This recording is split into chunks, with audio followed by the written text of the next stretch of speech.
back to Learning Lockdown with me, Mr. S. And me, Mr. A. Coming to you from Liverpool College. It is Thursday today, and we have got some great activities planned for you, including 2 new segments. So, what have we got planned? Well, first of all, we're kicking off with some English. As usual, we also have maths straight after that. And then reading with a new task today. Then one of our new slots is kind of, well, one of them we have done, one of them we haven't, so we're going to meld the two together. Learn a new language, which you've done before, / cooking. Now, anyone can cook. You can't, Beatrice. Oh, you can't beat rice.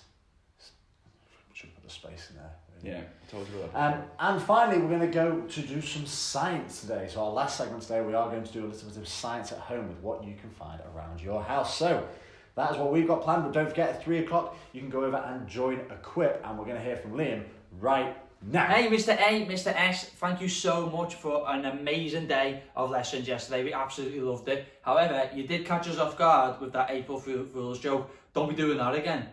Anyway, we've got some amazing extracurricular activities for you. We've got a sensible soccer session, which was focusing on Cruyff turns, which you can do in your garden if you're a football fan. We have got another episode in the Creative Corner, and we're going to be learning how to draw Olaf the Snowman from Frozen. I absolutely love Olaf. I think he's hilarious. So if you want to learn how to draw him, make sure you check out that video. And we've also got another gaming session from Tendai and a film review on Aladdin from Jono. So there's loads of stuff on the channel. Head over to @EquipCoaching UK after you've completed your fantastic lessons with Learning Lockdown. And remember, if you like our vibe, click subscribe. Back over to you, Mr. A, Mr. S. Thank you very much, Liam. And if you haven't already, what do we always tell them to do, Mr. S? Brush their teeth. Absolutely. Subscribe. Time for English.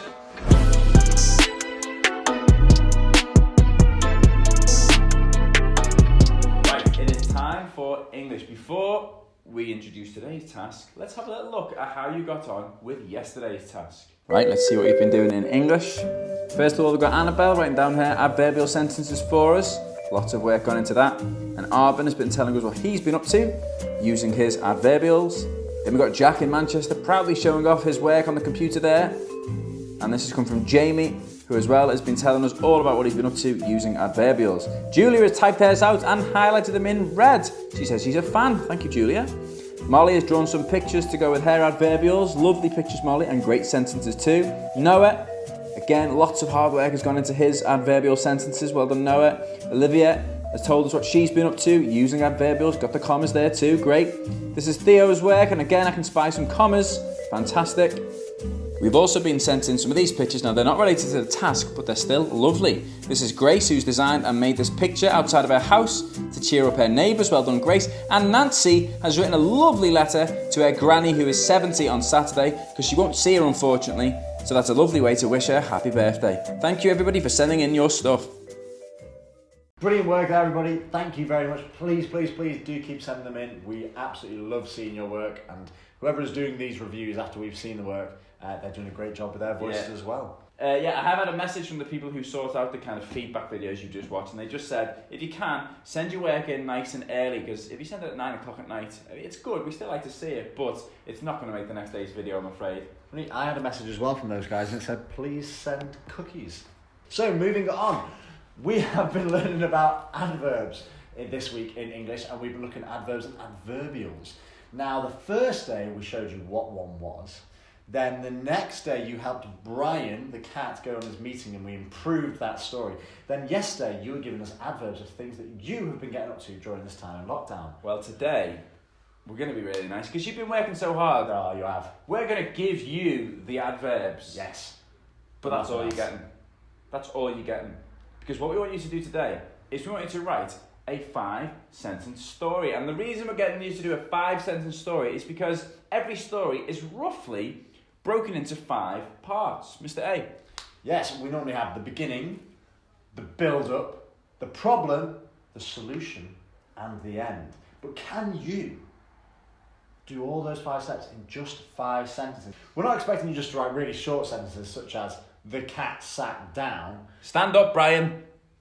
Got a meeting to go to. Get out of here.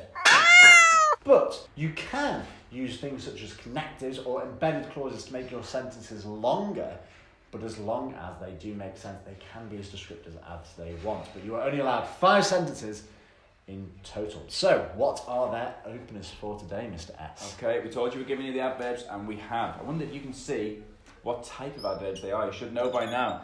So your first sentence is going to begin one day. Your second sentence is just in front of them. Third sentence, unfortunately.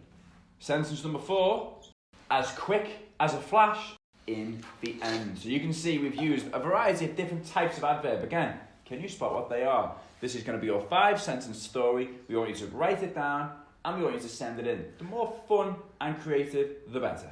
Now, just to point out, although these are all fronted adverbs and adverbials, there's nothing stopping you putting other embedded or other at the end of the sentence adverbs and adverbials in your sentences. There's nothing wrong with that. And don't forget your descriptive writing that you worked on last week.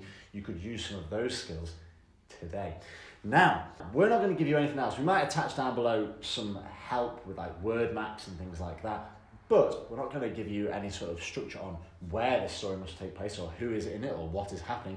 That is entirely up to you and your imagination. What you could do though to help us out once you've written your 5-sentence story is you could draw a picture and you could attach that to your story to send it in, because a picture does paint 1,000 words. And you're not allowed 1,000 words, you're only allowed 5 sentences. So you can do that if you want. That would really help. Yeah, so as always, you know the places to send them in. Email learninglockdown@gmail.com, tweet us a picture of it, and the earlier you do that, the more chance you've got of appearing on tomorrow's video. Okay, but the main thing is, you do the work.